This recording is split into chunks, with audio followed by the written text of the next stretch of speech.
Hello, my name is Hamlet Dobbins, and this is Memphis Material, an oral history project chronicling the stories of the visual arts in Memphis, Tennessee. Memphis Material is a podcast celebrating the personal histories, the intimate stories, and the studio practices of some of the people who help shape the creative landscape of our city. These unedited interviews are all recorded at the Memphis Listening Lab, an archival gem located in the majestic Crosstown Concourse in beautiful Midtown Memphis. The archive and the website are both designed by the wonderful Brian Dixon. And we don't really have sponsors for this show, but if we pretended that we did, today's episode would be sponsored by the poet Nikki Finney. If you don't know Nikki Finney's work, you stone cold should run out and buy any of the books that you can. Nikki's poems, or her books of poetry, are in a little stack on my desk so that when students say that they need some poetry in their lives, I can just hand it to them. She has several really fantastic books. The one that I really love is Head Off and Split.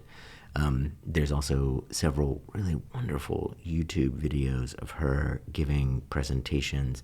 One of them is her giving a presentation to a group of African-American poets called Cave Canem that was founded, one of the people that founded it was Toy Darracott. But that conversation or that presentation of poems is really fantastic. And there's another YouTube video that she did called Poetry in the Anthropocene.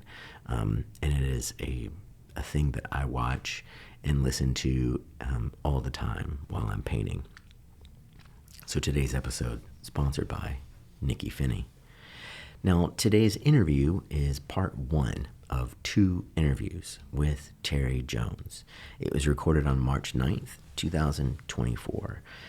It's funny, whenever I meet people and they either don't know Terri or haven't met Terri yet, I'll preface anything that I say by saying that Terri Jones is my favorite artist of all time. Full stop. Terri Jones does things in her work that amaze me and make me feel still and make me feel hopeful and make me feel sad and make me feel for the materiality of the object. There's something about her work that is like a perfectly executed haiku, but also a perfectly executed haiku with just an amazing 700-page novel that goes along with it. So I was delighted when Terri sat down with me. Hopefully I wasn't too terribly starstruck when we did our interview. It was recorded on March 9th, 2024. Enjoy the interview. Today is March 10th because it's Mario Day. Actually, it's March 9th. March 9th. Why are they celebrating Mario Day when it's not March 10th? I don't know. August and I just had this discussion. Okay. Well, and so we're here and we're talking with Terri. And Terri, I told you about the story, how all of this goes. And then in the little blurb that I sent you in the text, I already gave you the first question. And because you're also a On Being fan. I am. I do. I remember that about you. And so I knew you'd like that. So what do you think? How far back can your brain go in terms of thinking about art in the home? In the home. Not much art in my home as a child. Okay. We were kind of truck farmers. My father was a blue-collar worker, and we had cattle, and we had horses, and we had gardens, and not much art. And so my art came from dictionaries and encyclopedias. Okay.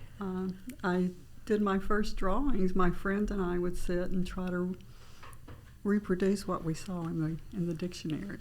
Like what? Like presidents and plants and mechanical things. Just whatever little illustrations you might find in a dictionary. So I found them fascinating. your family were mostly You said truck farmers. Well, that's kind of what you say when someone has a full-time job and they play in the garden or they play in the pasture. But when you say, and so a lot of those homes, I wouldn't expect to have a big illustrated dictionary there, Oh. but they did. We had lots of books. Okay. And what was it about books that were important for your parents? Curiosity.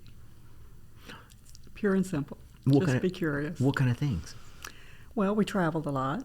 We took 3 months every year and just traveled. And it was mostly, around the southeast.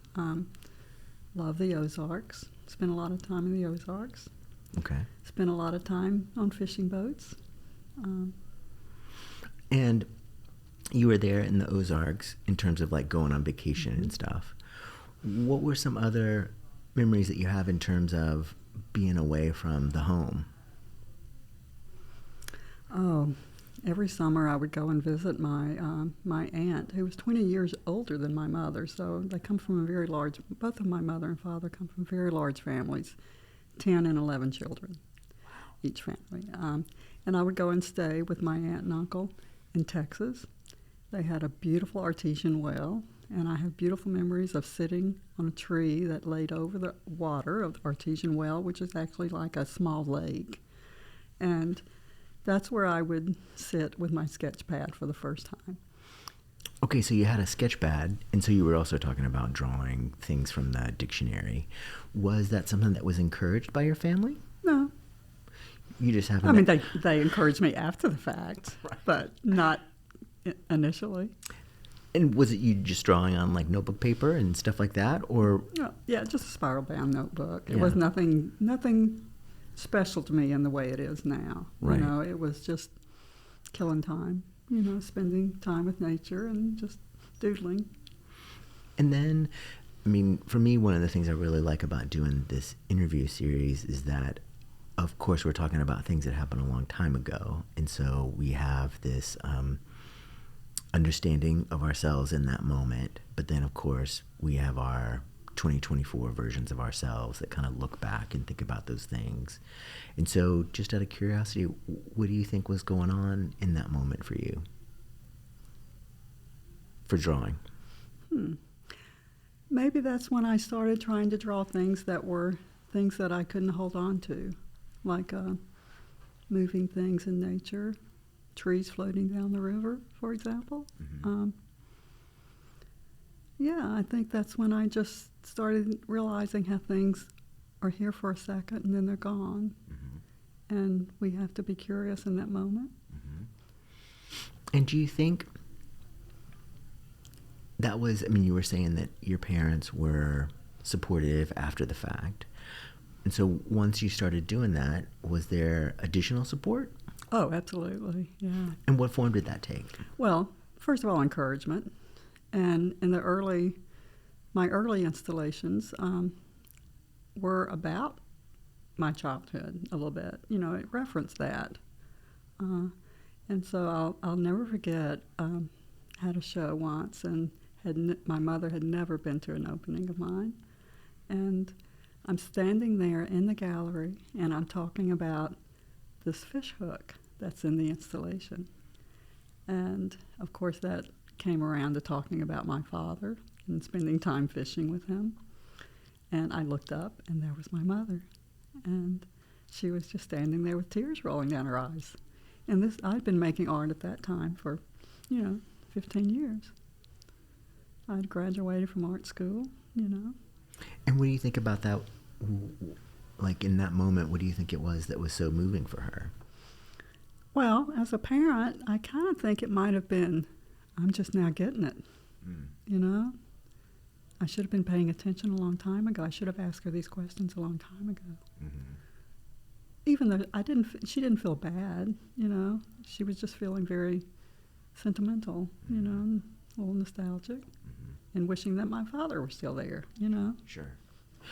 And do you think, like when you're thinking about your childhood and the encouragement that you got, was the form of encouragement, I mean, obviously there's a kind of verbal encouragement and then a kind of engagement that goes along with that. But were there other forms of encouragement? Like, was there like, would you go on more trips to see museums, or would you get lessons or anything like that? As a child, you mean? Mm-hmm. Well, back then art wasn't really in the schools. And so it pretty much was just a self-driven exercise. It wasn't, I can't say that there was anything in my childhood that pushed me into art other than just being curious, and loving nature. Mm-hmm.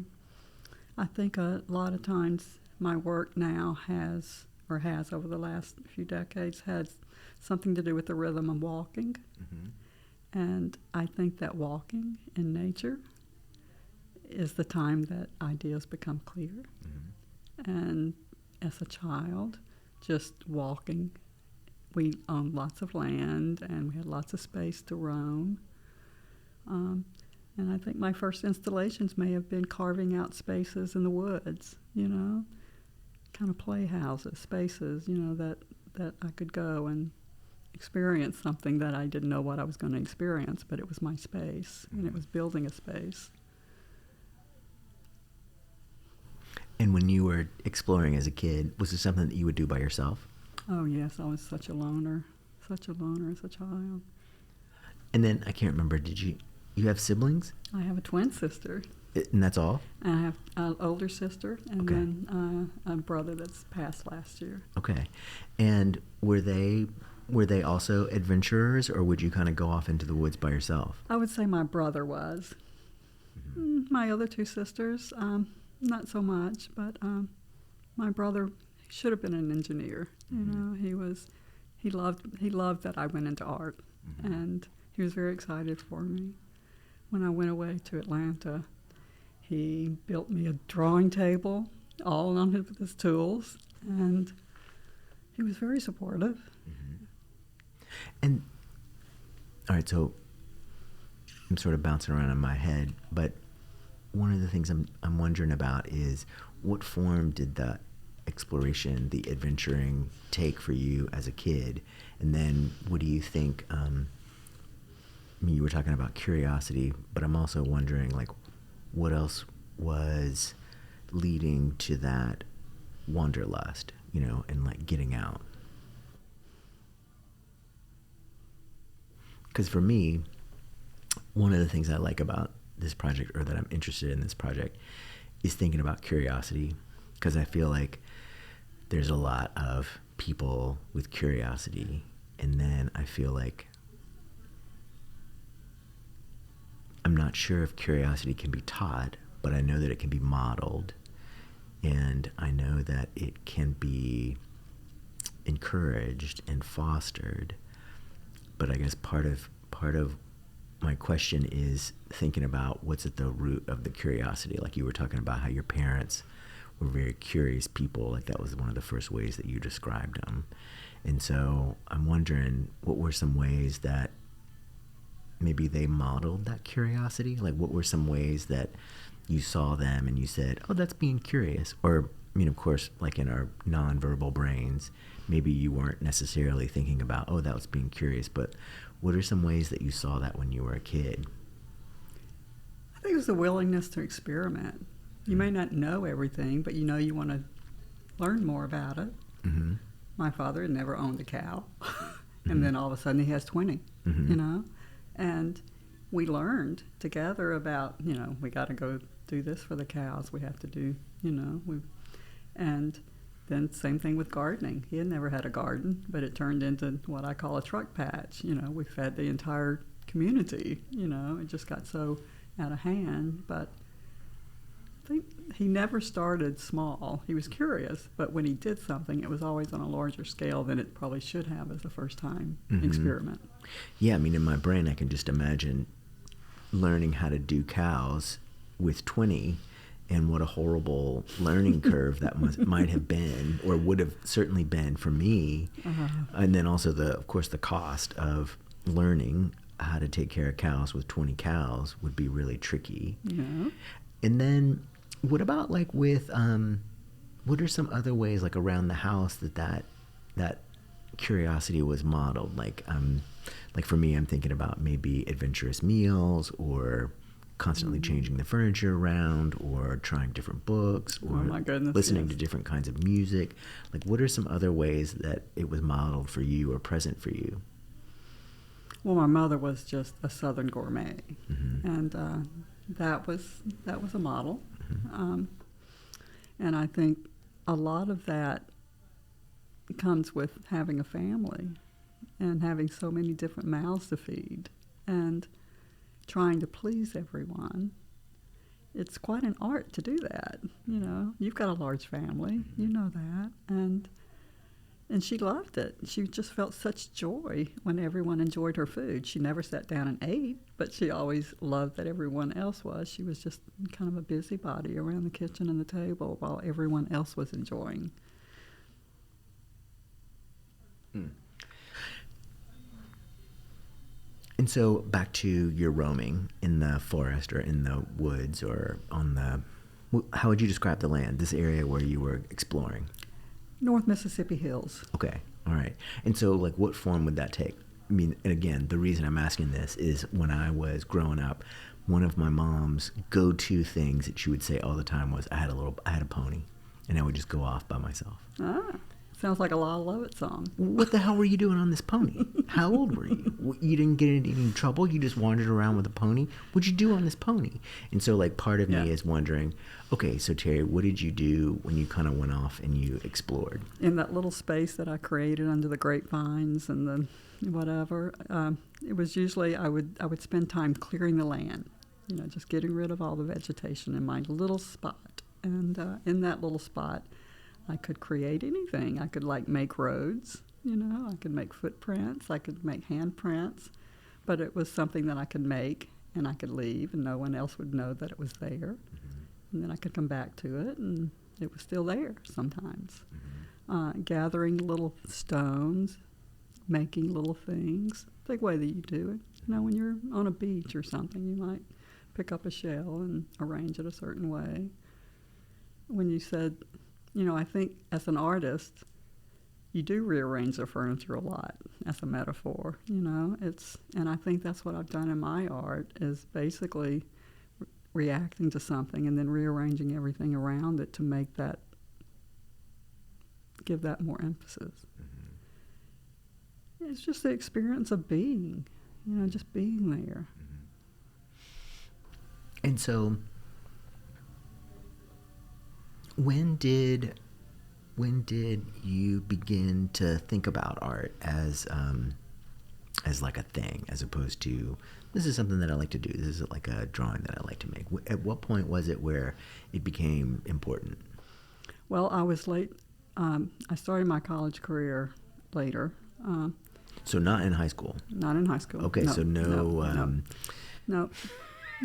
Like, not just no, but a shaking my head and closing my eyes and saying no over and over again. So right. Was art, do I read from that art was like discouraged? No, not discouraged. It just wasn't a possibility. Not there. It just wasn't. It wasn't encouraged in any way through academia mm-hmm. or through my family. Mm-hmm. But it wasn't discouraged. It just simply was not there at that time. Okay. And then I started reading a lot. What kind of stuff were you reading?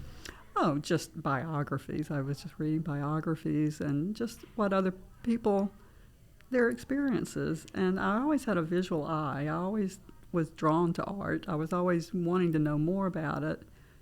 And so then when I started taking myself to museums, started traveling. Traveling's a big thing. We discover so much. And then when I started doing the liberal arts stuff, planning to go to college, I decided then I want to go to a liberal arts art college, a small college where I can not be, I wasn't interested in having the university experience with, you know, all that goes with that. I was interested in having a very small, intimate experience in learning. And so that's when I went to the Atlanta College of Art. And studied with Alan Sondheim, who is a poet and an activist and a lyricist and conceptual artist, and started thinking about art more as in the conceptual realm. So we talked about ideas and how strongly the ideas carry the work forward. And I was really interested in process. So coming from the drawing as a child and then going into college and discovering printmaking and how I could spend days, carving into this little piece of metal. And then, printmaking was magical to me, and I think art is magical in a lot of ways, but the process was always where my heart was, where I really got into it. And then when it was all done, I saw everything as temporary. I never saw anything as outliving me. I never thought about art that way. All right, so another thing I'm trying to do with this is also ask follow-up questions. And so you just gave me like 30 follow-up questions to ask. So the first one was, I know you were saying you were reading biographies, but I'm curious, which biographies do you remember were important? Because, for me, biography is such a critical part of not just thinking about the life of an artist, but also just kind of thinking about the possibilities of life in general. And so I'm curious, what were some of the biographies that you remember reading that were kind of important? I know it's like a pop quiz. Yeah. Well, The First Woman in Flight. There's a lot of women biographies. Who was the nurse with the war? I forget. The one that discovered that sunlight actually helps babies. I'm drawing a complete blank. But mostly biographies about women. I don't know why I stuck with women, but there was women, strong women. I can't remember any names now. And thinking about that, was the reading of biographies, was that something that was stressed in, like in high school, or was that something that your parents encouraged you to? I'm sure it was.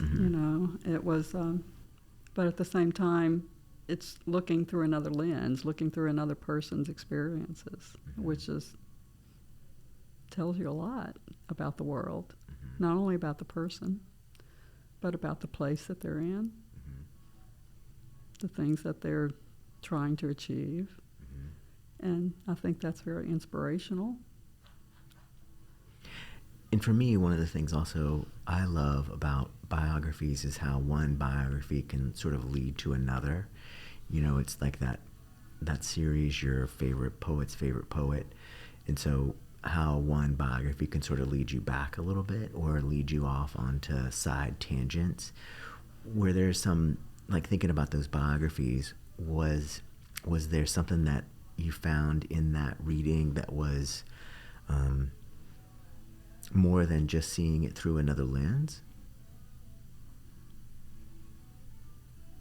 Boy, you're asking really deep questions. I'm sorry.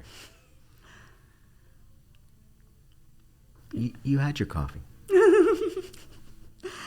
I don't, I think it's just being curious. I think it doesn't have to be more than that. Well, and of course, like part of it is also like, I feel a little bit like, remember how like in The Incredible Hulk, where, No. there was this guy who was a scientist, and in the television show, at least, his name was whatever, and something horrible happened, and he wasn't able to like lift the car and pick up the car. And then he would burst out of his clothes or something. Well, that was later, but early on, he anyway, forget that story. I'm asking because I don't think I was particularly curious as a kid, and I don't think I really started paying attention to the stuff that I didn't know or recognizing the things that I didn't know until much later in life. And so I'm curious about that curiosity. I think that maybe is a point that I come back to again and again, but that's okay.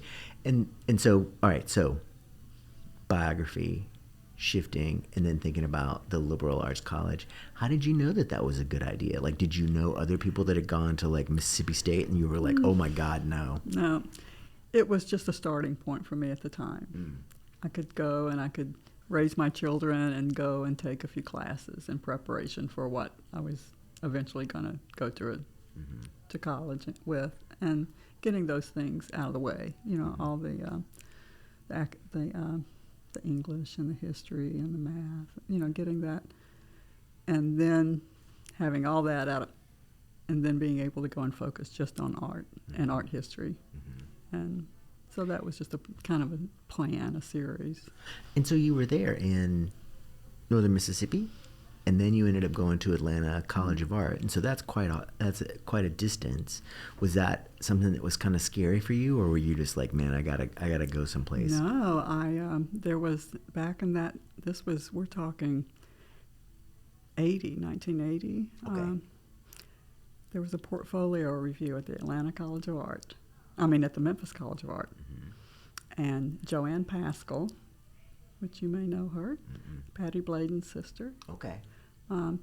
She was the librarian at the time of Atlanta College of Art. And she showed up in her polka dot miniskirt and blonde hair, and she didn't look anything like a librarian, of course. And she looked at my portfolio, which I'd put together pretty much in the previous year, and she looked at my portfolio and offered me a scholarship. So I went to Atlanta and became very close with Joanne, and she eventually came to found the Nexus Press, if you remember that, in Atlanta, and she was a collector of artist books. So that was a real important person for me to meet in my way of thinking about art. And then while I was there, not only did I study at the Atlanta College of Art and start making prints and doing installations, I also started working for Atlanta Art Papers, which gave me a whole other way of thinking about art and working with the writers and producing the magazine. Okay, so let's stay with just back to that moment where there was the portfolio day. And so it was there at Memphis College of Art. What was it that made Atlanta College of Art stand out over Memphis College of Art? Oh, it was just the offer. Oh, okay. It was completely based on the offer. Now, were your folks like, yeah, go to art school, like do this thing? Was that? I was away from, I'd already started a family at this point. I was not at home, but they were surprised. My father never accepted that it was fine art, that it wasn't anything that he always convinced himself that I would be able to make a living with it. And that was important to him, for me to be able to support myself. And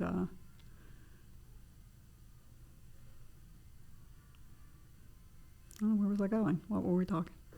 Talking about the options of going to Memphis College of Art, and then I was asking about your parents, if they were supportive or not. They weren't involved so much then, but my brother was. And I take that back. My father actually moved me to Atlanta. It was a funny thing. We loaded up and drove overnight, and he dropped me off, and it was hard for them, to see. I guess because at that time I had 2 small children, and so they were very concerned. I was moving away, and I didn't have a support base, But we made it great. It was the best thing to do at that time, and the college was a really good fit for me. Now, I think you're the first person I've talked to that has the Atlanta College of Art as their experience. I don't know anything about it. Well, it doesn't exist anymore. Right. Well, there's a lot of colleges that don't. But tell me about that school. Oh, geez, it was really pretty amazing. It wasn't so much about everyone I studied with. It was just drove home the importance of process and concept. Like I said, Alan Sondheim he was not from the South, and he talked about art in a way that I'd never read or heard about anyone talking about art. And so much about the experience how you experience your art. Once you've made it and you show it, you've got the audience to consider, of course. But when you start talking about conceptual art, in that day, you could write down your idea on a piece of paper and put it on a wall, and that qualified. Mm-hmm. But then to go a step further and take that concept and make it into something more tangible was an interesting process for me to think about, because I always thought about art as an object until then. Mm-hmm. And then I started talking about art as an experience and how your life just kind of melds in with your art. It was no longer separate. All right, so the 18-year-old Hamlet is here, and so the 18-year-old Hamlet would say, Terri, that's not art. Like if you write something down on the wall, you know what I'm saying? Like mm-hmm. when I was 18, like it had to look like a thing, mm-hmm. and it had to be a painting or a drawing, and it had these like very rigid parameters. Was it through this poet that you're talking about, Sondheim, where you began to experience that? And was there no pushback in the back of 1980 Terri Jones's brain? No, it felt free. You were just going along for the ride? I was just eating it up. It felt right for me at that time. It gave me a way to give you, well, in the same way, you keep going back to my childhood, which I haven't thought about in 60 years. But the idea of making an experience. I mean, an experience is not an object. It's not something that you can touch, but you can still make it. Mm-hmm. And that's what interested me. Mm-hmm. And even my drawings come from things that are kind of, at that time, were very time-based things. For example, I would try and draw things like the water etching the limestone, mm-hmm. or I would try and draw a really microscopic group of moss. Mm-hmm. Things that, involved kind of repetition and looking very closely. But then later on, when, I'm showing my work, I realized viewers sometimes don't have that kind of bandwidth to really look and question. And I wanted that. I wanted someone to really sit or look and think, well, how did she smear that? Or how did that happen to be on the wall and then this on the floor? And what relationship do they have one to the other? Where, you're your best audience, and I just loved being finished with a piece of art and having that experience of the relationship between the viewer and the artist is a very slippery one. I mean, for example, when someone looks at your paintings, I want them to question, wow, why did he choose that green next to that orange? And what is that vibration doing to my eyeballs? Those are not big, profound questions, but you want them to ask that. You want the viewer to look that deeply. And that's what I wanted, of course. Of course. I love how you threw that in there. Well, that's what I wanted, Hamlet. Of course, dummy. But, and again, the way I'm thinking about this, though, is, through the mind of myself at your age. And I really don't think I started thinking about that kind of thing for many years. I think, and maybe it goes to this curiosity thing that we were talking about how you kind of always found that curiosity. And I wonder, who are some people, were there some artists that stood out to you? For me, the thing that I love about my job at university is that I get to hang out with the freshmen, and I get to show them, Wolfgang Leib, and I get to show them, yes. Felix Gonzalez Torres. Now, how do you explain Wolfgang Leib? Well, first I show a picture of Wolfgang my favorite Leib, artist. I know. And I show him as a monk.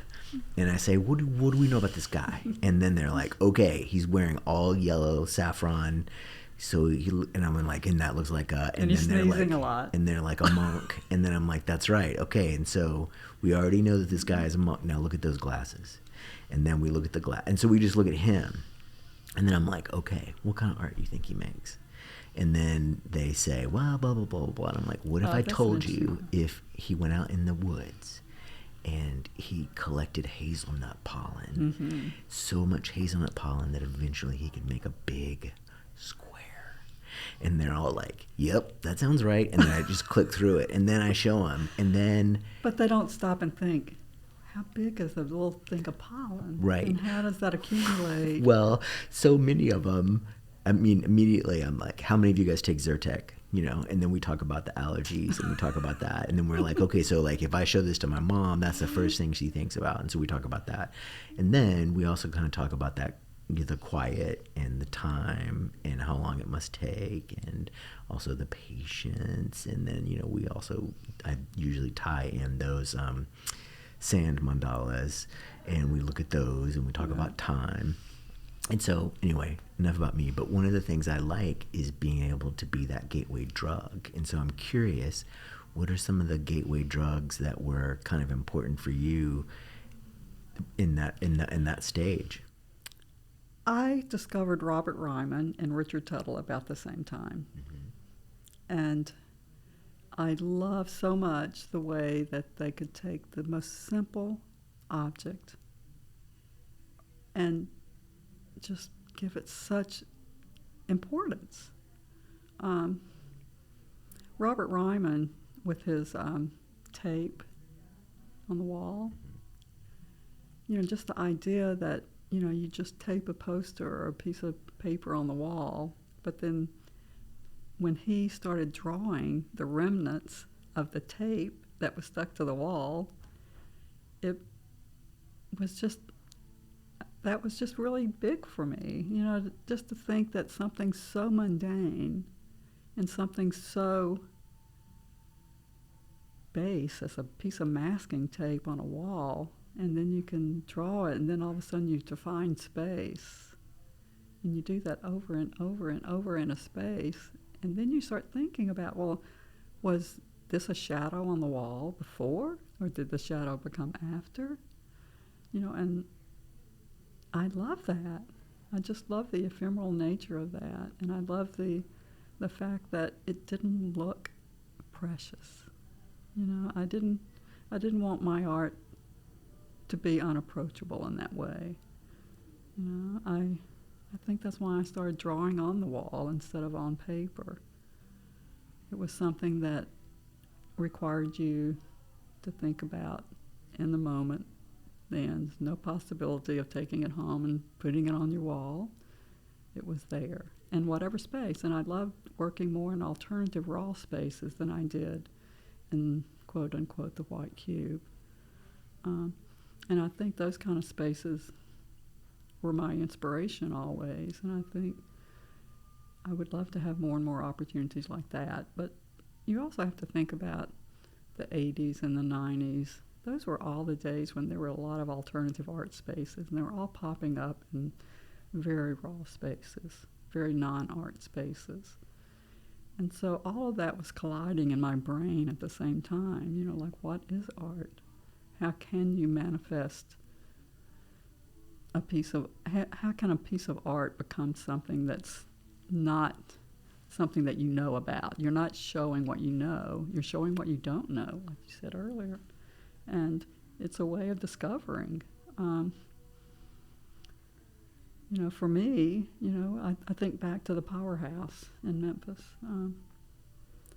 That was a gift, to be able to, for someone to give me the opportunity to say, go to this building and do what you will.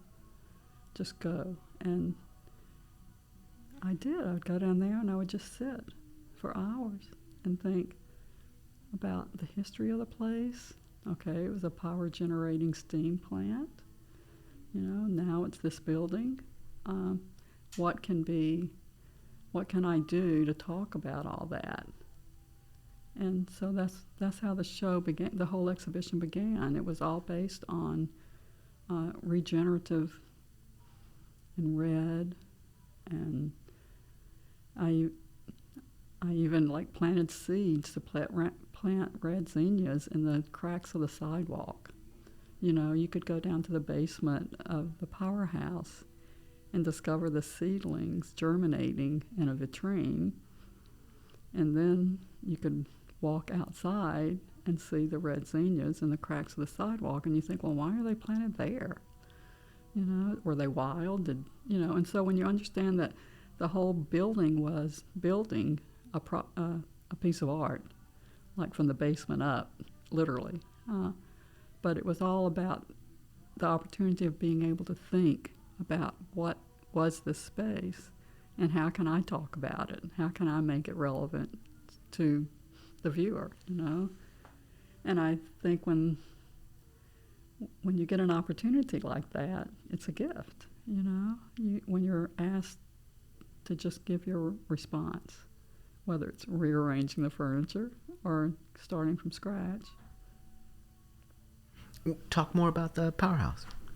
Well, it started with the invitation from Peter Fleissig and James Patterson.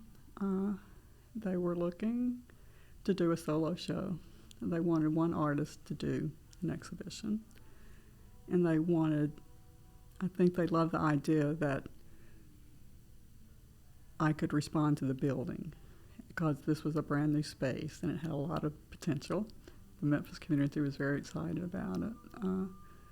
And I loved the way that Coleman Coker approached the building. And so I had a lot of discussions with him about why he did this and that. And so the idea that there was power generating from that plant, I used the color red. And I wanted to define the space that you're in. And so when you went into the lower gallery, there was nothing there, except when you looked up, you saw this red powder on the windowsills. And then you would notice on the floor that there was this red powder on the floor that had sifted from 2 stories up. And so then, as a viewer, you're engaging with the building itself. You're looking up and you're seeing the red lines around the windows, but it's 20 feet above. And it was interesting because Peter had an idea that I would do a typical gallery show kind of thing, but having me living in Memphis down the street from the powerhouse and Peter living in London and New York, he wasn't here when I was actually working on the building itself. And so when I told him, I said, I'm really excited about cleaning out the basement rooms. They're just dirty broom closets and nasty spaces. And he was very upset with me. He said, you're spending all your time cleaning and doing that. I know, you need to be working over here. And I said, no, this is going to be the best part of the show. And he gave me the freedom, but mostly because he wasn't here to stop me.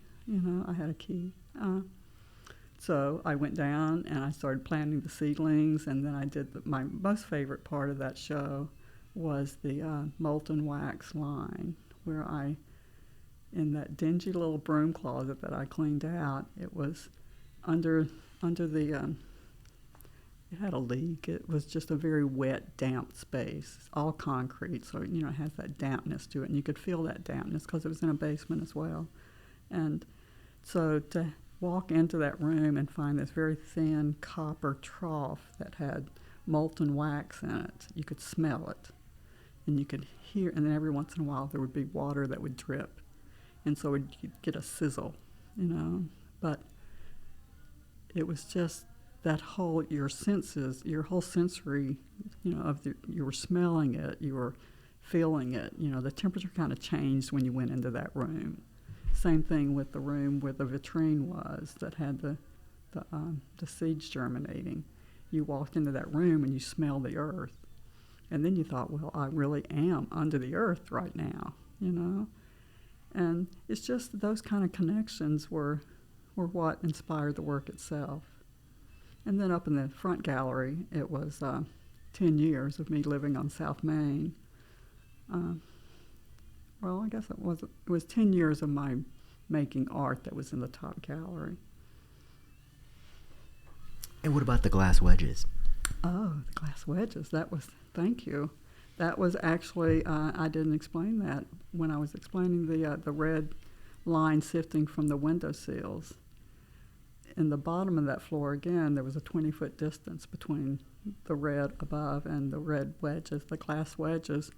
It was my idea of defining that intersection of the floor and the wall.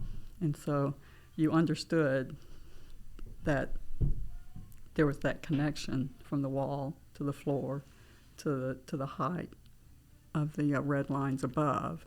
And so basically it was just in those two simple interventions, I felt like I was controlling this huge volume of space. And the glass wedges, again, when you think about generating power, you're melting glass, and and I thought they were quite beautiful, and not in a perfect way a glass maker would make them, which was quite a struggle to get a glass maker to make them and not polish them up. It was a way for me to learn how to cast glass. It was an interesting process. Susie Hendricks helped me with that. So it was an excuse to learn how to cast glass. And then, just out of curiosity, thinking about that show, you were talking about the importance of finishing a piece or making a piece and then having it exist. What were some things that you noticed about the stuff that you made for that show? Such a great show, but what were some things that you noticed about it maybe after the making was done? I don't think there are any surprises after the making, but I think it's because I had so much time beforehand. But it did lead me into making more of that kind of work where it was about a history of a place that would give me, because I wouldn't go into a thing and say I want to make this thing to go in there, because I had to get to know the place before I could decide what I was going to do. And for example, when I was in Switzerland, we were talking about Wolfgang Leib. There was again a space that was maybe some sort of light tower. It went up like 5 stories. It was huge. And so you could see it from above. And so to look down at that space when you were surrounded by these arched windows up high, but then when you looked down, you were looking down into a very deep tunnel space. And so I took, again, pigment, like blue pigment, and basically in the same way that Wolfgang Leib did his pollen, I made the outlines of the windows above on the floor below. And so again, like the powerhouse, it was connecting the space that you were in with the space that you couldn't access.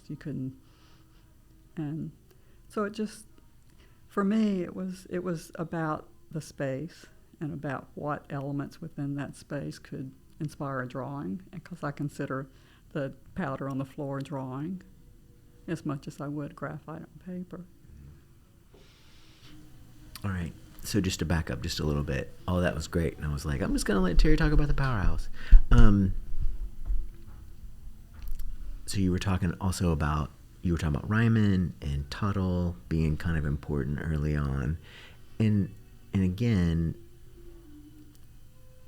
like, part of me is amazed that at such a early stage you would be into Tuttle, because he's one of those people that I really love, but whenever I bring him in and try and talk to students about it, I know that it's kind of an uphill battle, but there'll be like one kid that gets it. And so I'm curious, what was it about Tuttle that you found interesting? Because for sure, he and Ryman would be on the same softball team, but I'm not, I think for totally different reasons. I never heard Ryman or Richard Tuttle talk. I would have loved to have heard one of them. it just connected with me. It made sense to me, that you could put an object on the wall and be amazed by the shadow that it makes, and that's what Richard Tuttle did so much. And the fact that he could control a space with such mundane objects. I just thought that it was more about, it was not so much about making a precious object in the end, even though we value Richard Tuttle's work, and but it's a different kind of value for me, because it's something that's just very basic. Yeah, I mean, I think the way I think about Tuttle is kind of like a like, oh, of course, that's what it is. It's it doesn't need to be more. Yeah, and so in going with that, like, there's a part of me that's like, Hamlet, just leave it alone. Don't ask Terri to like pick it apart and like ruin the magic of it, because I don't want to do that. And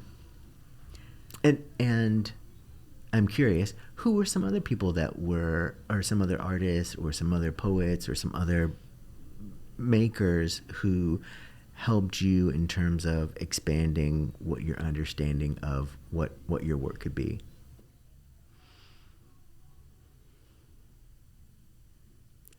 Well, I think we're often inspired by the people that are around us, and we can experience their work firsthand. And I loved the day that I met Jay Salvest.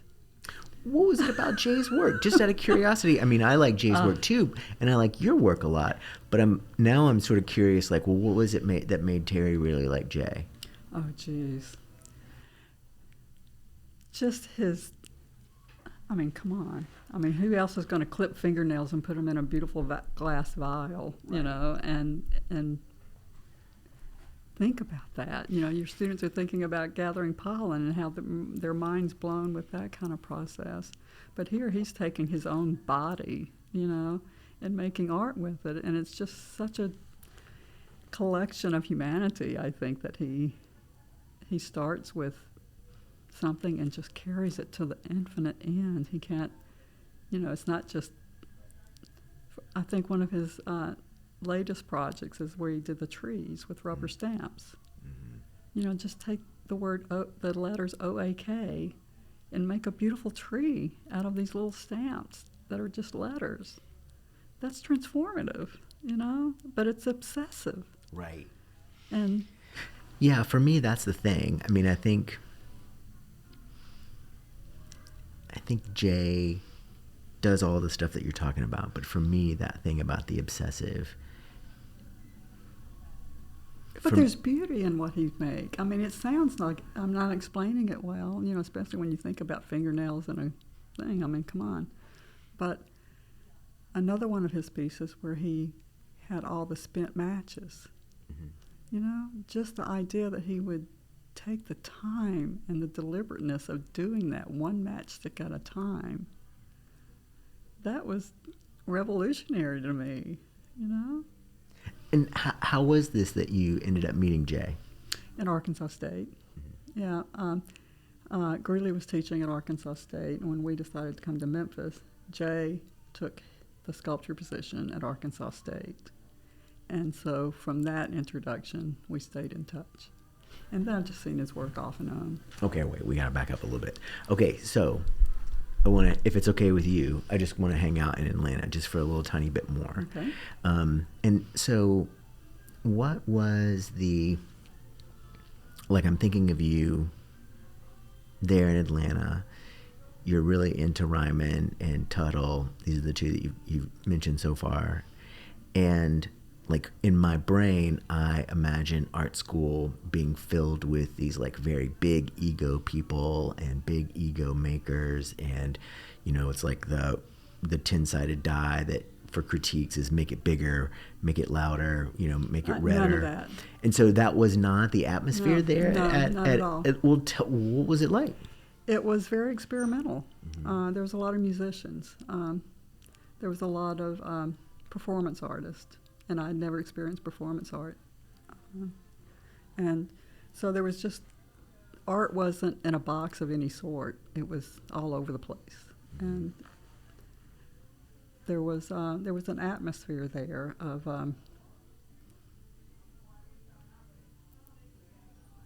the musicians would collaborate with the artists, and I don't know, there was just a community, and I think that's what was so special about that place. And this was, at that time, the Atlanta College of Art was above the High Museum. And so, you could have art, you could take an art history class and then walk down and see what we just talked about, And so it was that kind of availability right there in one building, of a liberal arts education and a really, really strong art history there. And the whole atmosphere there was one of, what can we learn today? It's not so much about, repeating the past. It was about going forward. And everyone felt that kind of momentum, I think. There was nothing traditional at that time. I had RuPaul that was hanging out, Wait, what? He was maybe a student for a minute, but there were these characters that I didn't really know that well then, but then after, years, it's like, oh, that guy, and a good friend of mine went on to the Smithsonian and started, doing record keeping there and archives and working for Atlanta Art Papers. I was working with, I was seeing a lot of art. There was a lot of alternative spaces in Atlanta at the time, and you had Nexus. There was the Art Alliance there that was very strong, and it was never so much traditional work. They really encouraged installations and more experimental type work. Mm-hmm. Okay, so Jim Yud from Chicago likes to talk about how a lot of what New York is happening, New York in general, can be pinned on that Picasso painting, La Demoiselle d'Avignon, and then he talks about how in Chicago it's all about that Seurat painting and how that's part of you can trace all the art to there. What do you think? I'm curious about you being in such close proximity to the High. I'm curious if there were some pieces that were there that were sort of important and eye-opening for you, because it sounds like that would have been the first time you would have really been around art with a capital A. Yeah. Just the variety, just, like any museum, it changes. And just being able to see it firsthand and spend time with it. I don't know if there was any particular artist that was there that blew me away, but just it was more the work that was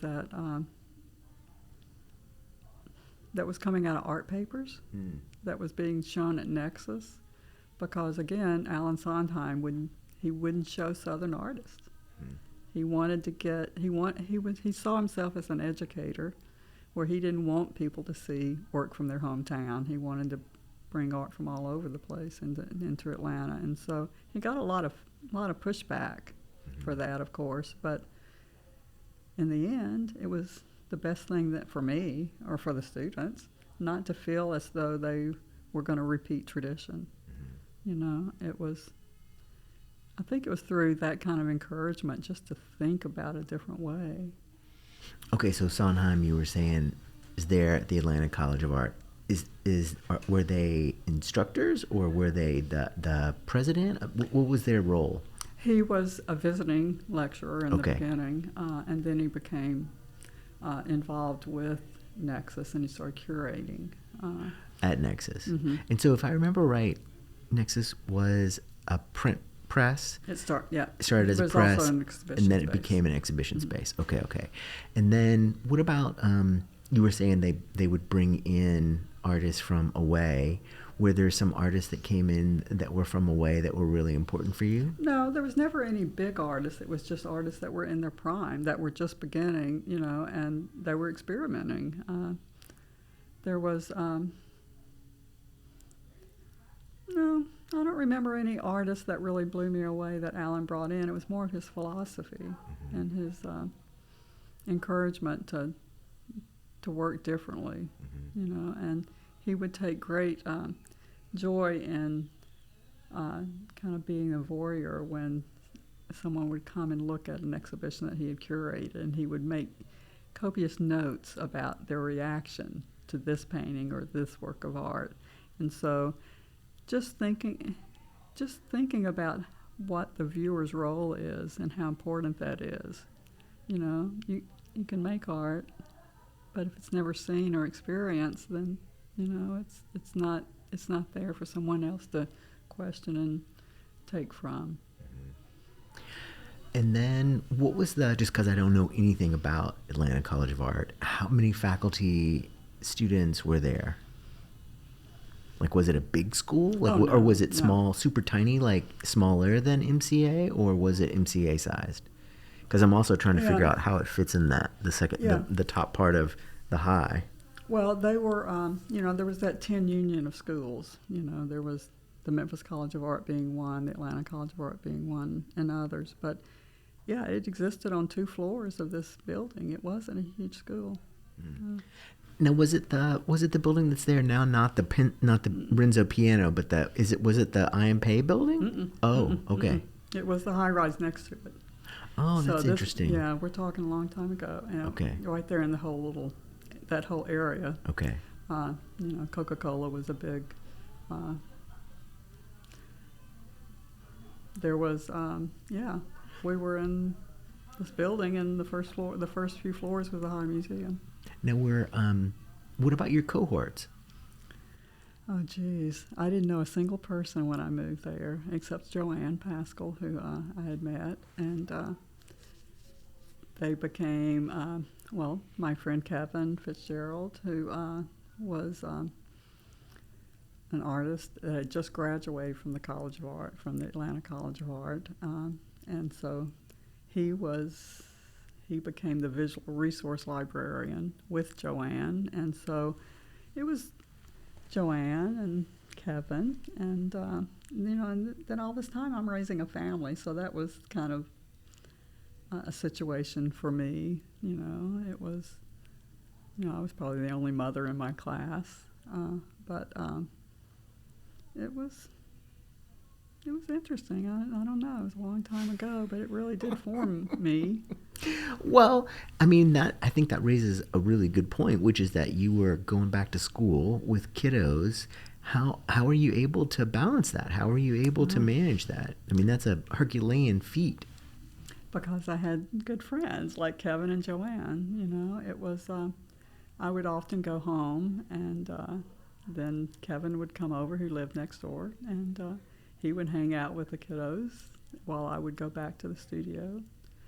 But I also got a lot of financial support through scholarships and grants. And you were saying that you were probably one of the only members of your class that had kiddos. And then what was that like? I mean, was it a thing where, I remember when I was in school, there was only one member of my crew in grad school that had kiddos, and I remember it was kind of like we would do things with them. I mean, it would almost be like picnic time where we would hang out with the kiddos. Was that something that was happening for you as well? The other students loved it when Hope and Heather came to the studio. Because how old were they at the time? Oh, 1st and 3rd grade. Okay. And then, so they were able to be in school while you were in class. Right. Okay. And then, how did they manage this? Or did they just sort of like, oh yeah, of course Mom's doing that? Yeah. They were just cool kids. They just went with it. What choice did they have? Now, You mentioned art papers a couple of times. What was going on there? I mean, because art papers is such a great thing. I'm curious what was going on there at the time. Well, Laura Lieberman was the editor at the time, and she again was she was a writer, a critic, curator, and it was pretty amazing because there were a board of the board were all the writers, and so they would get around a big round table and just start throwing out ideas. I didn't have a role in that, but I was always there, so I was kind of fly on the wall. But just listening to these really smart people talking about art and how they could go forward and make Atlanta a better art city, and they felt that the first step in that process was to write about it, and to they wanted writers, and so they really helped these writers. The editors would sit and they'd say, well, let me help you with this, and so it was a really, I mean, I probably learned more there than I did in college, because it was them talking about the art first. They were talking with the artist and writing about the art, and then reviewing the writings, and so I was just there putting it all together for them. But it was interesting to hear how they talked about art and how they talked about artists. Mm-hmm. And when you were saying that the editors would work with the writers to help them be better, where would most of the writers come from? Would they be coming from Emory, or would they be coming from? Sure, yeah, and the galleries there. Fay Gold and what was it? There was not many galleries in there, but there were a lot of just intellectuals that wanted to write about art, mm-hmm. and it's a really good experience to sit and listen to them. But it paid my way through school. Right. It was a job, and that's kind of been my background job for all these years. Is falling back into that. But now, was that something that you learned in school? Like, were there classes for this, or was this just something that you just kind of like naturally gravitated towards? Oh, you mean my production job at Yeah. Atlanta? I had done it a little bit in my hometown in Tupelo, and it was just something that you just fall into things that you do and that you know how to do, and it was a job. Mm-hmm. So. And you were talking about in Atlanta how there were a lot of alternative spaces and a lot of places for people to show. I'm curious, what were some of those spaces and what were they like? There was one place, and I think the name Tula is in my memory, but it was it was a small space. It was never big galleries like we have today. It was usually very small, intimate spaces, the way that you would find in New York, where you might have an exhibition in a room this size. It wasn't, and it was also a lot of in-house galleries. People opening up their living room and taking all the furniture out and making a show. It was kind of reminded me of the days in Memphis when Plan B was happening and those kind of spaces. It just took a few people that had the energy and the motivation to make it happen. Mm-hmm. And that was a lot of what was going on. It was small, intimate spaces that would be here one month and gone the next. There wasn't anything that was ongoing in that way. And I think, thinking about alternative spaces, a lot of times those will come up because there's a need. They are responding to some hole in the ecosystem somewhere there. Now, were some of those places where you would be showing your work as well? Oh, yeah, yeah. And give me an example. Like, I'm curious what early 1980s Terri installation might look like or might be like. Well, of course, you have to remember that 1980s Terri was a student. She was just now thinking about installations. But the printmaking was what really because I would get into the process of the print, and I would spend an entire semester on one plate, which is, not something you do, but by spending one entire semester on one plate, you could experiment with all these different processes, and your end product was basically determined by what you learned, and the printmaking. I had two printmaking teachers. One was by the book. That was a Tamron book. Mm-hmm. Is that what it was called? And then the other one was like, well, let's just see where it goes. And that was very healthy, to just have that kind of dichotomy between one that was, you do it this way by the book, and the other one saying, well, you can start there, but that might not be where you end up, depending on what happens. And so it was a learning curve, to say the least, but at the same time, when you would learn one process, it would always take you into like, well, if I can do it this way, then why can't I not do it this way? What if I leave it in the chemicals for, an hour instead of 10 minutes? What's going to happen?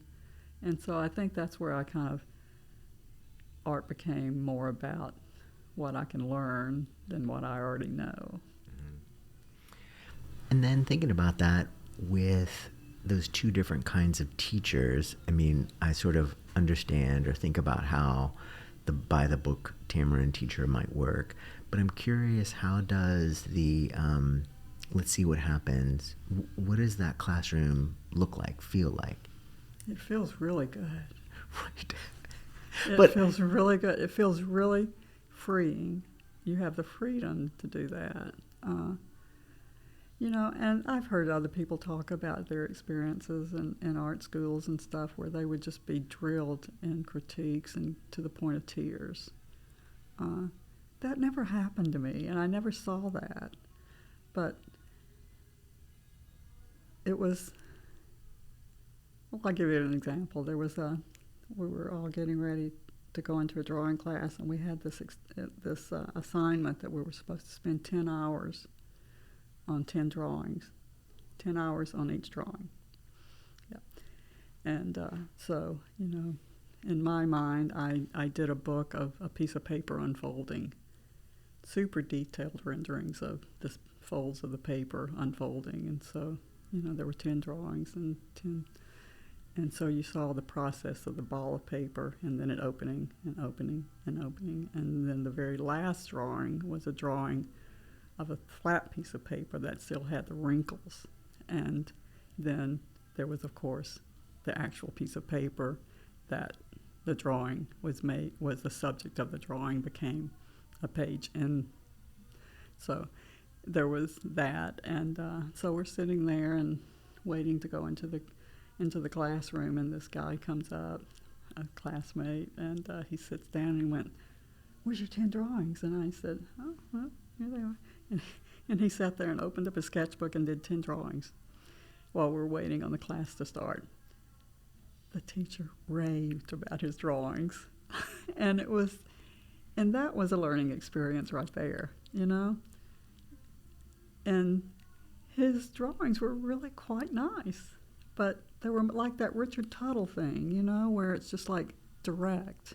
And that having those kind of classmates, you probably had them too, It was like, what does he have that I don't have? How did he get away with that? And I did all this work, and mine's barely noticed, There's a lot there, Terri. And so, but thinking about that, so like one question is, how did you in the moment respond to that? Oh, I thought it was great, but I liked the guy. I'm not sure how I would have felt if I wasn't bitter. It wasn't a competitive thing. It was just, wow. Right, but there's also the lawyer cynic part of me that's like, well, he did not fulfill the parameters of the project. And so, yes, I get it. Those drawings might have been really kick-ass, but did they adhere to the parameters? I would like to go back and ask the teacher. Right. Did you know? Did you know that he did that? I don't know that he did. Well, I mean, there would be a riot in my class if that happened. That one kid, they would grab him and string him up and take him outside and just pelt him. And so, Now, why would they do that? well, because they did the stuff, and Yeah, damn it, if they did it, then this other kid is going to do it. And so, I get that. But then there's also a part of me that thinks, well, that was probably on that teacher for not. Well, but I wasn't that, I don't know how old he was, that 20-year-old peer. Right. I was the older student Right. that was sitting next to him going, huh. Right.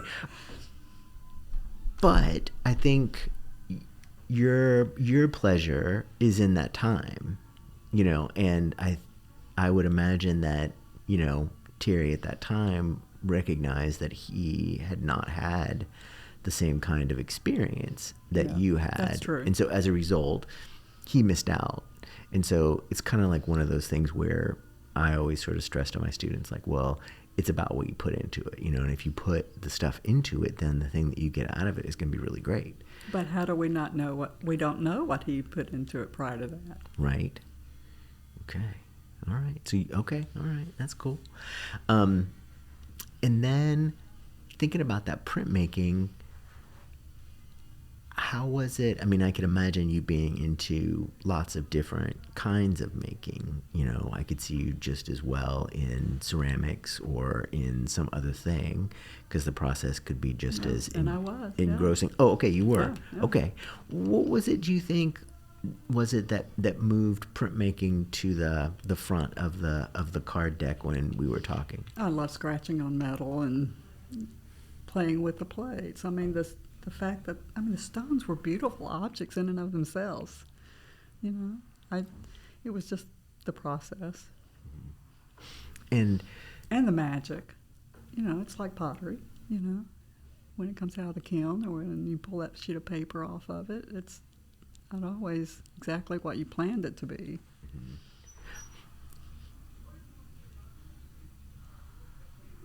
And what about, like, for me, one of the things that's really powerful about both of those places is the rooms. And, like, for me, I'm always in envy of the people in the ceramics room and the sculpture room, because there's this kind of, like, community in there, whereas the painters seem like they're kind of in their own little world. They're locked in. They're in this little thing right in front of them. And was that part of it for you too? Well, of course, when you're handling paper and plates and wiping and stuff, you have to have an assistant. You have to have someone, and so it's a give and take, in that kind of studio.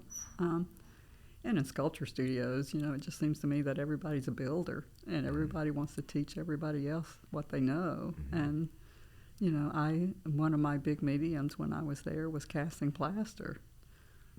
It was, there was something about just learning new processes.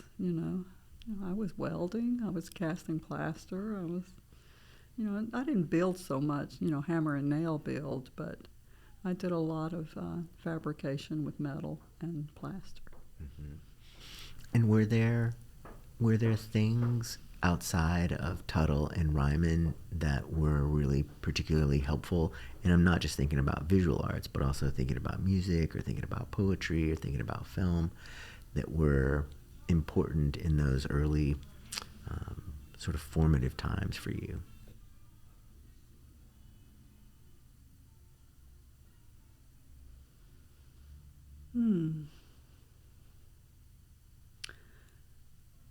I think I was just exploding. I had so much going on, at the time. I'd left home. I'd taken my children with me. I didn't know people personally. I didn't have that community in there. But there was something about being in the sculpture studios and in the printmaking studios where it's kind of contagious when you have someone next to you that's so motivated. And and you think, well, where does that come from? I just learned to start thinking about being an artist, not just making art. It's like, how do you live in the world as an artist? Mm-hmm. You know, and how do you interact with other artists? You know, because a lot of artists are very guarded, you know. But, you know, that's what school's for. That's what the educational, you know, years are. It's where you're just feeding off everything. Mm-hmm. Part of me is both amazed and also not surprised at all that you went from this one place into art school and began thinking about things in such an open way. You know, there's a part of me, the cynic Hamlet, that thinks, oh my God, there's no way. You know, like, surely there was a point where Terri was just yelling that this is all BS. But then there's another part of me that's like, yes, Hamlet, that's because Terri is not you. And so you're obviously, your brain is different from mine, and your 20s brain was very different from mine. But I'm also super curious, what were some other things that were happening in Atlanta? Because, I mean, that's always been such an interesting city. What kinds of other things were happening in Atlanta? I mean, was this a time of, I mean, just in terms of thinking about historical context as well, so like mid-'80s, is that where Mm-hmm. we are? And so like mid-'80s, and so what's happening in Atlanta at that time? Is it growing by leaps and bounds, or is it already kind of big? Atlanta's just never stops. You know, it's probably has more people that are not from the South in that city than any other city in the South. I mean, you never met anyone from Atlanta that's lived there for 10 years the way that you would as a young person in Memphis. Mm-hmm. You know, it's in Memphis I find that people go away for, 7-10 years, and then they always come back and raise their family or whatever. In Atlanta, you had young professionals moving to Atlanta. So there was not a lot of hometown feel there. Mm-hmm. It was like you were traveling abroad in some cases, because there was a lot of diversity in Atlanta. Mm-hmm. And that was something that was very comforting to me at the time, because there was, of course, a lot of things going on in the South throughout. And but at that time, there was also a lot of the AIDS pandemic was really big, and so I got a large dose of that while I was there. Mm-hmm. It's just life experience, just learning. It was like it was your first time away from home in a way. Mm-hmm. And you were talking about the pandemic. I mean, I would imagine it hitting the arts community particularly hard. Mm-hmm. I wonder what was I know the response would be different in a big city like Atlanta than it would be in a small city like Tupelo. Was that kind of diversity in terms of, I mean, obviously in terms of race, but also in terms of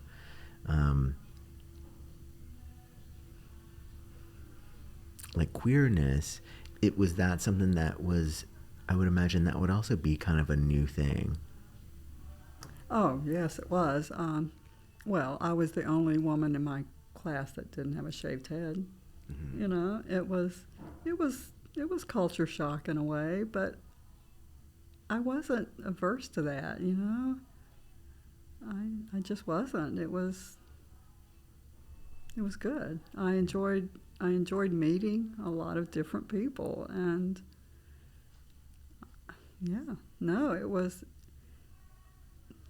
it forms you. And what were some other things that were happening in Atlanta at the time that were really important? So you were talking about Nexus and then that exhibition space. Was that formed while you were there? Oh, no. Nexus, the book press was already there. Mm-hmm. Well, it grew. It was an expanding art center, for years. So I'm not sure what it was in the very beginning. I guess it was just a book press. Mm-hmm.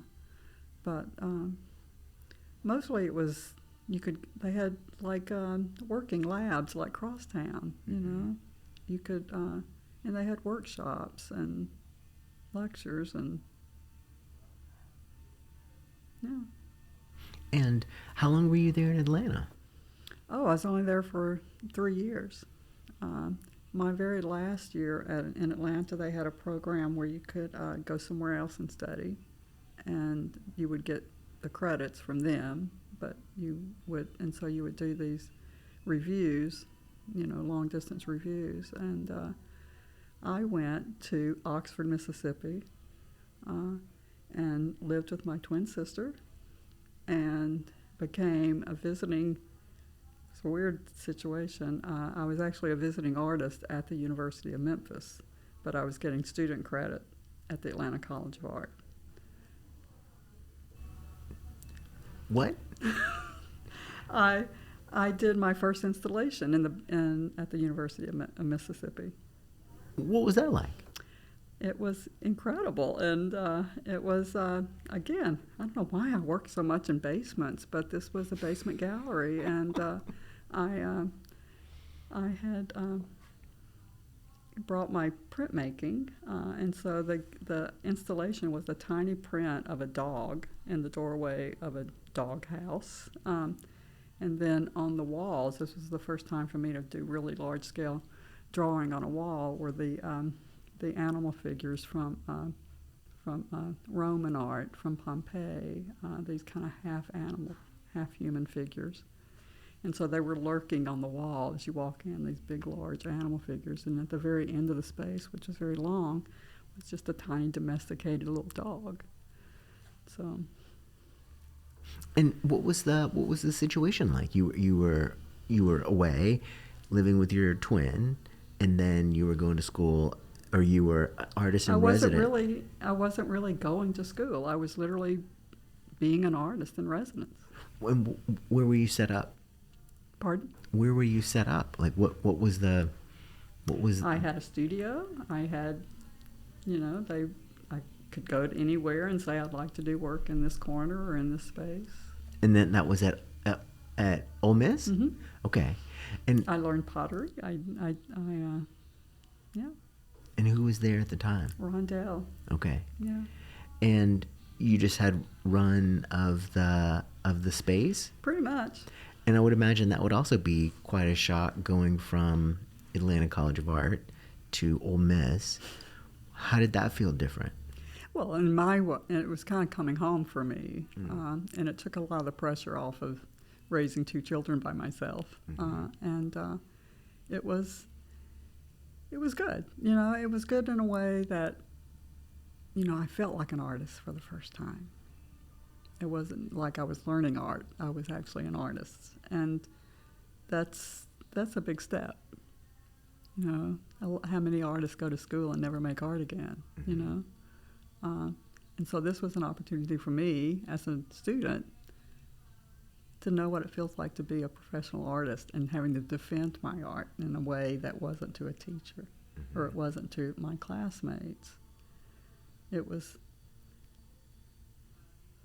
just the opportunities there were something that kind of gave me the permission to go into another space and say, I could respond to that space in the same way, but at the university, I'm relying on the history of what I've experienced through my education or my travels, where now, after that experience, I started thinking about how the space itself could provide that history and that inspiration instead of me bringing something to a space that the space has nothing to do with. What was it about that? Make sense? Yeah. What was it about that space that made you recognize that?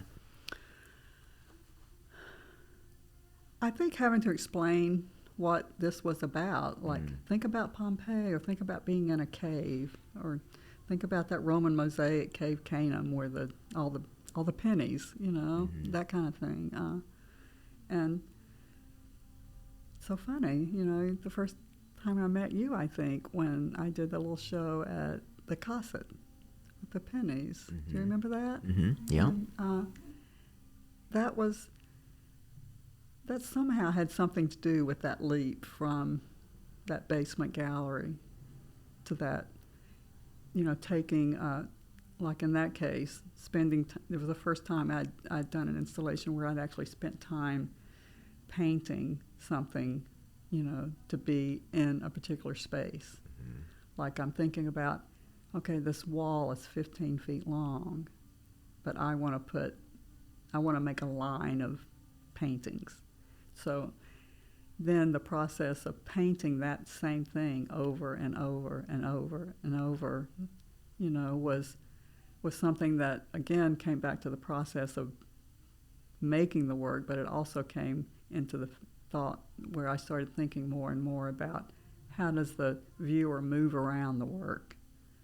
In the basement at the University of Mississippi, it was a very long space, and so my little print was a perspective drawing, or it was in perspective, and so it kind of accentuated the walk that you took down to that. Mm-hmm.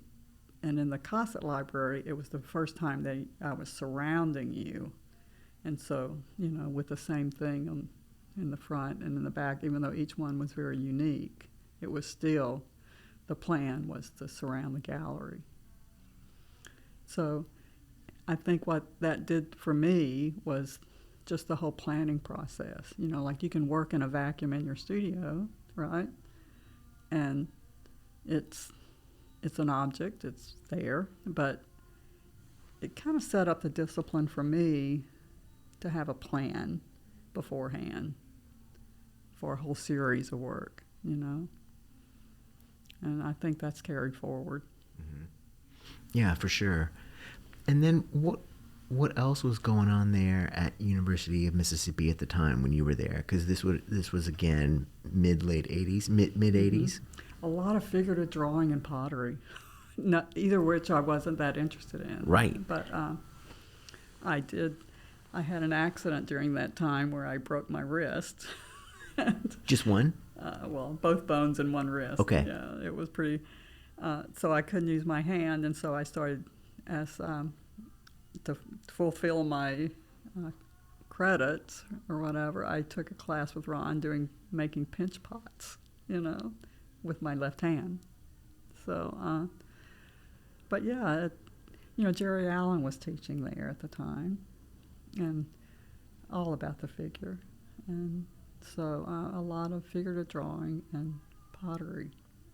And There's a big crafts tradition there. Did that just feel totally bonkers, or did that feel like totally normal? Like how did you Coming enter from the into Atlanta that? College of Art, it was like the role reversal. Right. It was quite different. But again, it was probably more of what I was familiar with as a child. Mm-hmm.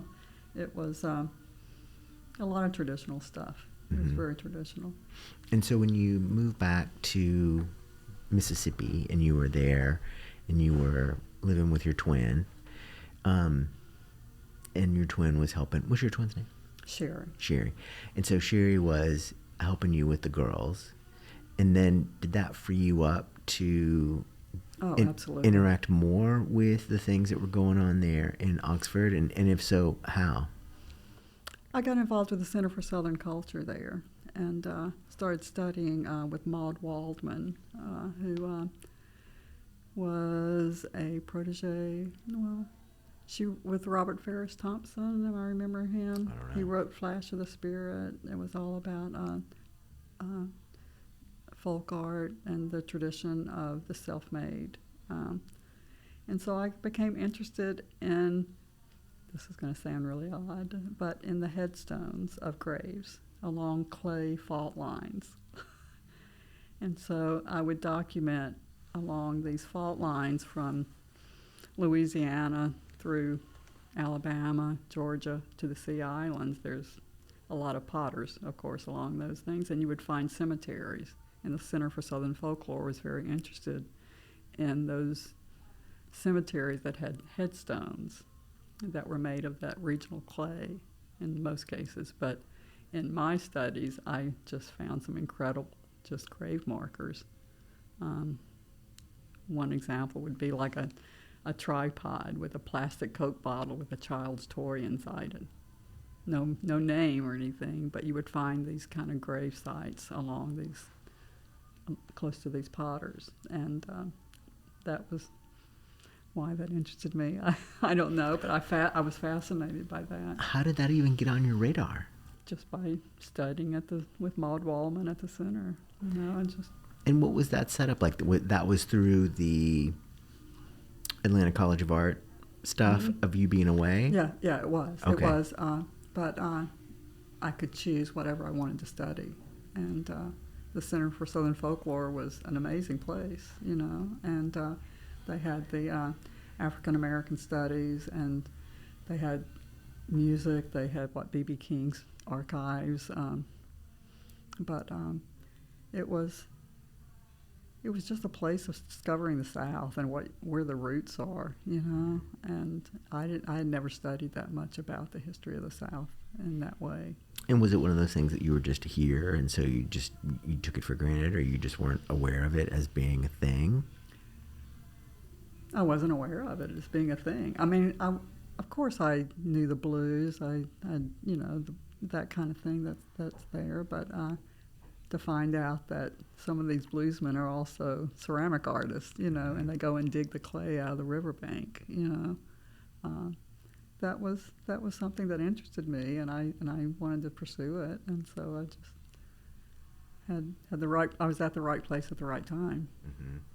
And so what was part of me is wondering what was the curriculum like? Like you were saying, you were going to be here, or rather in Oxford, being a visiting artist, and was that just one of those things where they just kind of gave you a studio and let you kind of do your thing, or did you have access to everything, or did you have to take some classes? Or I didn't take any studio classes. It was all studying Southern culture and just anything I wanted to do. I mean, that was one thing about the Atlanta College of Art. It was very open in your studies, especially the last year. I couldn't have done that any other time. Now, what were the, not to backtrack too bad, but to go back to Atlanta College of Art, what were the other classes like? Like, what was art history, or what was literature, or what were those other classes in effect as well? I don't know how they did this, but I would have one class where I would be listening to the music that was being, say, if you're studying the 1500s, you would hear music from that time. The teachers were very, you got a real in the round kind of education of what was going on in the world while that art was being made throughout art history. I had 3 nuns for teachers, and and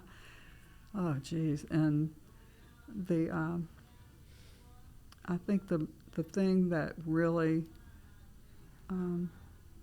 early on when I was there, taking a class with one of the nuns and showing the most graphic Holocaust films, something I'd never seen, of course, and it was eye-opening, and just an understatement, of course, but they didn't hide anything in the classes. I mean, it was pretty tough. Now, what about contemporary art? Well, again, Alan Sondheim was coming straight from New York, and so we were talking about what was happening in the moment. He was going back and forth and bringing that kind of work to Atlanta. And what kind of things do you remember seeing kind of early on? Oh, most of it was performance art based. There would be artists making environments for them to perform in, which I think has lasted with me, because I kind of think sometimes that my work is a little bit of a performance behind the scenes.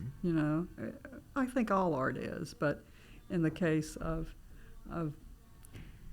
like for the Powerhouse, to go there and walk around that space, it's not going to, you're not going to react to it the same way that I do. You're not going to take a left and where I would take a right, and so to think that you could make something that would kind of guide the viewer into the path that you were planning, and if it works,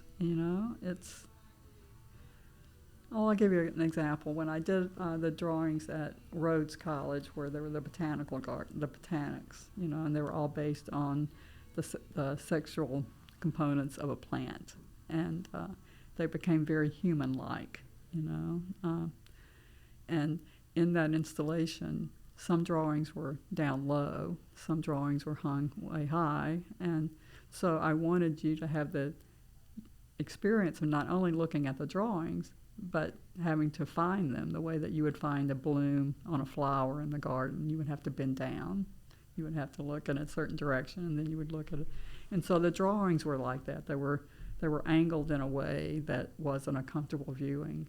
You had to turn your body. You had to look up. You had to look down.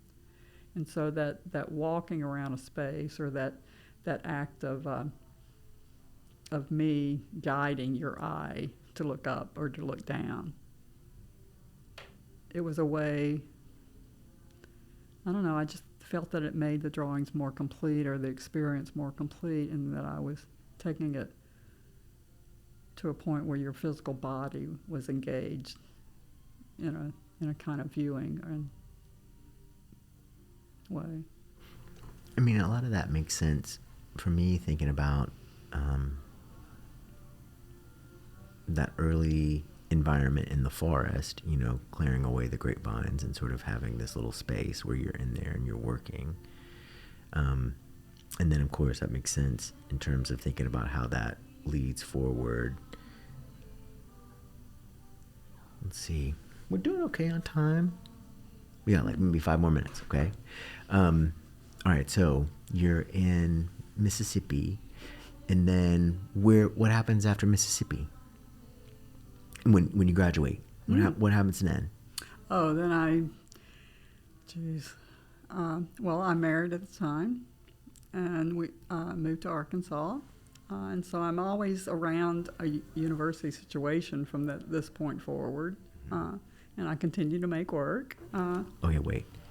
When did you get married? In '84. Okay, and that was when you were in Mississippi? Or in Atlanta? In Atlanta. Okay. And then how did you meet your husband? Well, I met Greeley when I took the liberal arts classes in Mississippi way before I went to Atlanta. Okay. And so when I went to Atlanta, he ended up that following year getting a residency at the University of Georgia in Athens. Okay. And so he was in Athens and I was in Atlanta. Okay. And so that's how we got together. Okay. All right. And then you were married when you were in Mississippi. Mm-hmm. And then Greeley ended up getting a job at Arkansas State? Yes. Okay. And then what was that move like in terms of being at Arkansas State in Jonesboro? Because there's a ton of really interesting, strange people there. Well, I don't think there were so many at the time. I think there is now. At that time, it was a very much a university town. It still is, but it didn't have the large galleries and stuff that they have now. But everything centered around the university, so it was pretty closed in that way. Mm-hmm.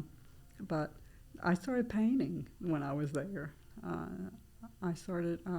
I went there with the hopes of being able to have free reign of the printmaking department. Well, there was a printmaker there named Alan. I've forgotten his name, but he was very, very territorial. And so I didn't get free reign of the printmaking department, so I started painting and started looking. And I coming from the University of Mississippi and having studied at the Southern culture, I started painting a lot of things that had to do with the Southern landscape. And not that I was a good painter, not that I pursued it, but that was the only outlet I had while I was in Jonesboro. Mm-hmm. My living room was my painting studio. Mm-hmm.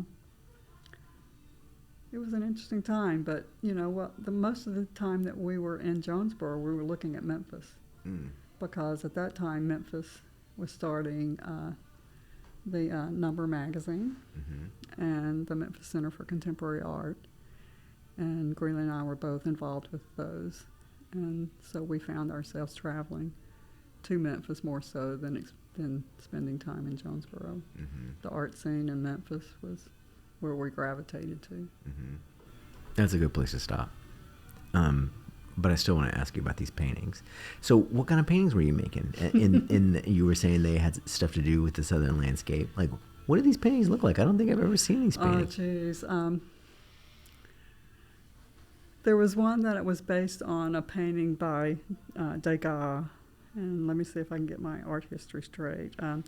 Degas did the painting of there were the Polynesian riders on horseback, and then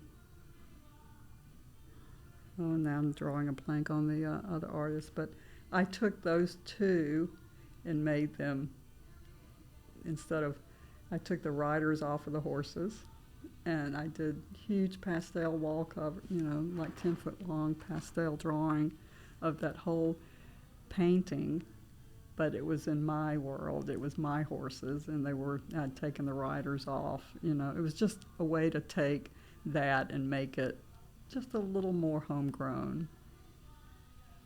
And the others had to do with a lot of Delta architecture.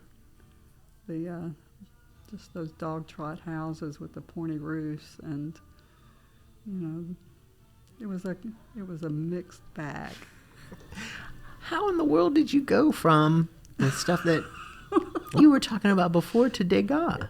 It was in my head, it was, and I didn't have any other outlet, and I was learning. I was still learning, and you pick up a book and something just hits you the right way. You see a painting and something hits you the right way. I don't know how does it happen? I know, but how did you even get a Degas book? Was that something that you were interested in? Was there a Degas show at Ole Miss? Well, of course, there was a lot of that in Atlanta because they had such a huge collection at the High Museum. Okay. But I'd traveled and seen, been to a lot of museums and looked at art a lot by then. So it was just the curiosity of how this painter and then another painter, and then we're all doing the same subject, and everyone's coming at it from looking at it differently. That's such a weird dog-leg thing to shoot off from. I showed the painting at the Memphis Center for Contemporary Art. I don't remember that one. Maybe I'll have to find a picture of it somewhere. Oh, jeez, I don't know the new thing exists from then, does it? I don't know. We were in the slides then. Okay, I'm going to push stop. And that was the first of 2 interviews with the artist Terri Jones. It was recorded on March 9th, 2024. Please join us next week. Spoiler alert, it is part 2 of 2 interviews with Terri Jones. Until then, thank you for listening.